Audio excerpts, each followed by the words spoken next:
Assalamu alaikum wa rahmatullah, j'espère que vous allez bien. Si je vous disais qu'un ange a pris apparence humaine pour nous enseigner les bases de l'islam, me croiriez-vous? Eh bien, figurez-vous que c'est bel et bien le cas.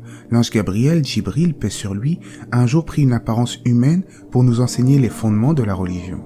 Dans cette vidéo, nous allons donc voir ensemble le hadith de Jibril rapporté par Muslim et réfléchir sur les sagesses que l'on peut en tirer.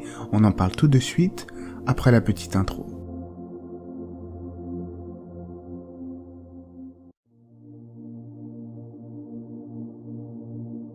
Omar rapporte ce récit. Tandis que nous étions assis auprès du prophète sallallahu alayhi wa sallam, voilà que se présenta à nous un homme dont les vêtements étaient très blancs et les cheveux très noirs. Rien en lui n'indiquait qu'il était en voyage, et nul parmi nous ne le connaissait. Il s'avança pour venir s'asseoir face au prophète, appuyant ses genoux contre les siens et posant les paumes de ses mains sur ses cuisses. Il dit « Ô Mohammed, informe-moi sur l'islam. » L'islam, dit le prophète, consiste à attester que nul n'est digne d'adoration si ce n'est Allah et que Mohammed est le messager d'Allah. Il consiste aussi à observer correctement la prière, à s'acquitter de la zakat et à faire le jeûne du mois du Ramadan et à effectuer le pèlerinage à la Mecque si tu en as les moyens. Tu as dit vrai, approuva l'homme. Nous fûmes étonnés de voir cet homme s'informer auprès de lui et en même temps l'approuver, puis il reprit. Informe-moi sur la foi. La foi, al-Iman, consiste à croire en Allah, en ses anges, en ses livres, en ses messagers et au jour dernier, et consiste à croire au destin bon ou mauvais, répondit le prophète à cet homme. L'homme répondit de nouveau, tu as dit vrai, informe-moi sur la foi parfaite al-Ihsan. Et le prophète de répondre, c'est le fait d'adorer Allah comme si tu le voyais, car si toi tu ne le vois pas, lui certes t'observe parfaitement. Informe-moi sur l'heure, poursuiva le questionneur. Et le prophète de répondre à nouveau, celui qui est interrogé n'en sait pas plus que celui qui interroge. Informe-moi sur les signes précurseurs. Et le prophète alayhi salatu wa salam répondra, elle arrivera quand la servante enfantera sa maîtresse, et quand tu verras les va-nu-pieds et les déguenillés et les gueux, parmi les bergers, se rivaliser dans l'édification de constructions élevées. Puis, quand l'homme partit, je restai un moment ébahi. Puis le prophète me dit, Omar, sais-tu qui est celui qui est venu m'interroger? Allah et son messager savent mieux, répondis-je. Il me dit alors, c'est l'ange Gabriel qui est venu vous apprendre votre religion. Dans ce long hadith, nous avons vu qu'un homme, apparemment sorti de nulle part, est venu interroger le prophète devant ses compagnons. Puis lorsque le prophète répondait, l'homme confirmait ses propos. Les compagnons étaient loin de s'imaginer qu'il s'agissait en fait de l'ange Gabriel sous une apparence humaine. Ce que l'on peut déduire de ce hadith, premièrement, c'est que certains anges peuvent prendre apparence humaine. Un homme qui avait des cheveux très noirs et des vêtements d'une blancheur éclatante, sans aucune trace de voyage sur lui, et personne ne le connaissait. Ces détails sont en réalité très importants, car les non-croyants seraient tentés d'accuser le prophète d'avoir un complice parmi les hommes.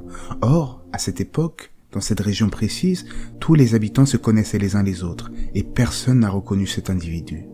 De surcroît, il ne pouvait pas venir d'une autre région, car il n'avait aucune trace de voyage sur lui, et ses vêtements étaient d'une blancheur éclatante.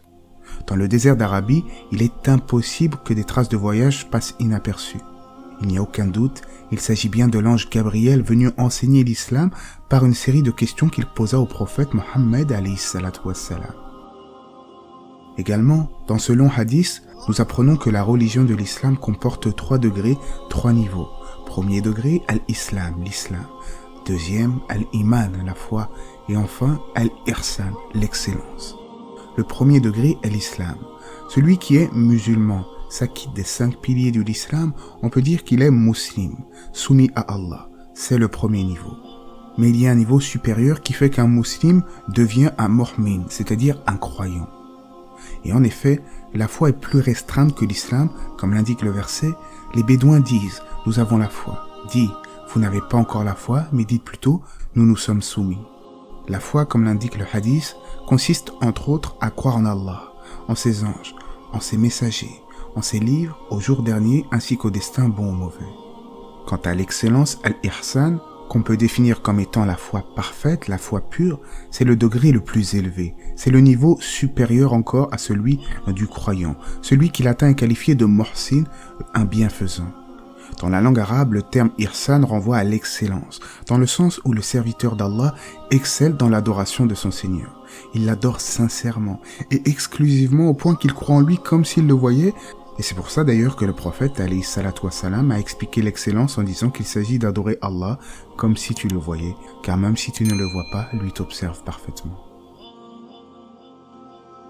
Parmi les sagesses à tirer de ce récit, c'est que le prophète avait l'habitude de s'asseoir avec ses compagnons.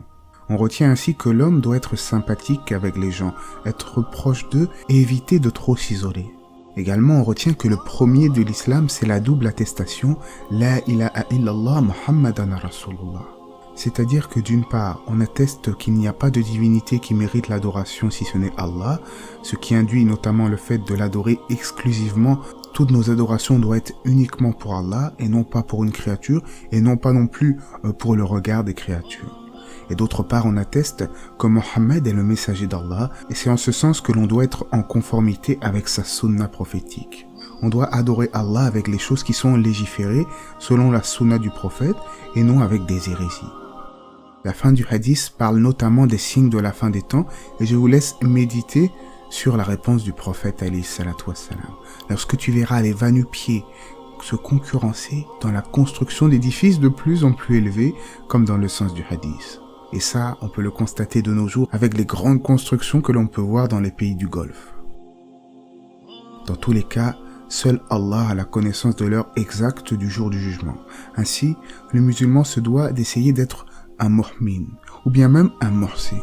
On doit chercher les plus hauts degrés de la foi, à être le plus proche possible de notre Créateur, à cheminer pour l'au-delà. Car si nous n'y prêtons pas attention, nous risquons certainement un jour ou l'autre de le regretter. Allah c'est mieux. J'espère en tout cas que ce rappel vous aura été profitable, que la paix et les bénédictions d'Allah soient sur le prophète, sa famille et ses compagnons.